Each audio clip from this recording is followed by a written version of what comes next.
Alright, bismillahirrahmanirrahim. So, pada pagi hari ini, Cantik akan berkongsi resepi kek lapis strawberry jam. Macam mana tu kek lapis strawberry jam? Okey, kita akan buat dua layer. Layer atas bahagian atas ni berwarna kuning, bahagian bawah berwarna coklat. Nanti tengah tu kita akan sapukan strawberry jam. Nama kek ni dekat Indonesia adalah kek spikuk atau kek lapis mandarin.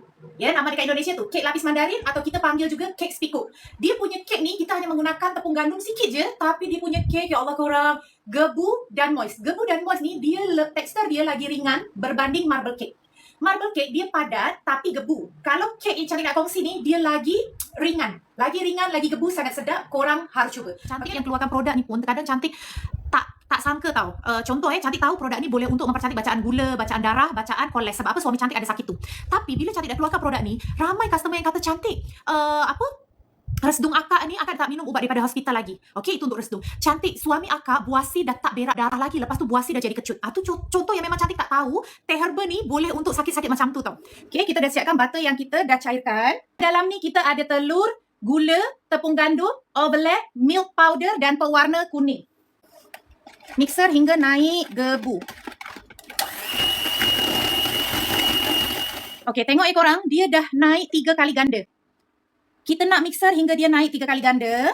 Last kita akan tambahkan butter yang kita dah cairkan.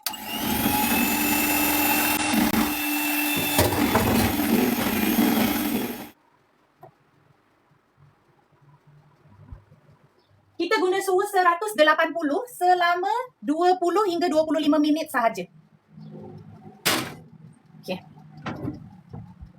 Untuk layer kedua, layer coklat, kita akan mixer telur, gula, tepung gandum, cocoa powder, tepung jagung, overlap. Ya, yang ini kita akan mixer semua sekali. Nanti bila dah naik gebu, kita akan tambahkan butter yang kita dah cairkan.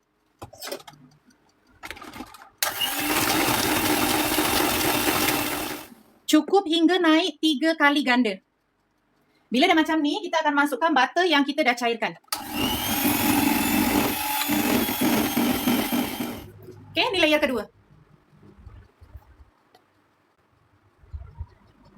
Untuk kek ni, bila dah keluar daripada oven, korang kena tunggu dulu sampai dia suam, baru korang boleh sapukan dengan jam. Korang boleh guna strawberry jam, blueberry, coklat atau kaya pun boleh. So, mana korang yang suka dengan video ni, sila follow Cantik dulu untuk dapatkan lagi macam-macam resipi. Kek ni memang korang kena cuba sebab dia very moist, lembut dan ringan. Rasa kek lapis klasik Indonesia.